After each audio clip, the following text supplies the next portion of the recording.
Hello বন্ধুরা, তো দুপুরে খেতে বসে গেলাম। আজকে শনিবার, নিরামিষ আছে। এই যে গরম গরম ভাত,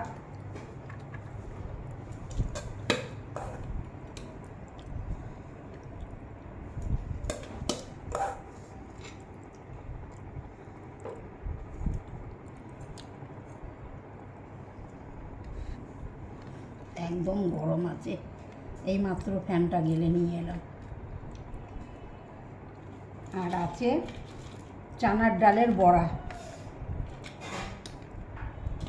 নিরামিষই চানার ডালের বড়া করেছি। আর আছে পোস্ত, আলু পোস্ত করেছি।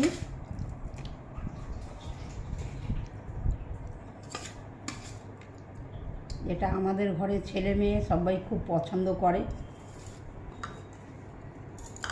আর আছে বিউলির ডাল, এর মধ্যে আদা আর মুড়ি বাটা দিয়েছি, আর ফোড়নে দিয়েছি শুকনো লঙ্কা আর তেজপাতা। এই ডালের টেস্টটা খুব 3 গুণ বেড়ে যায় আদা বাটা দিলে, মুড়ি বাটা। তো আজকে নিরামিষে এই রান্নাবান্না হয়েছে। আর ভিডিওটা যদি ভালো লাগে তাহলে তোমরা লাইক করে দিও, সাবস্ক্রাইব করে দিও।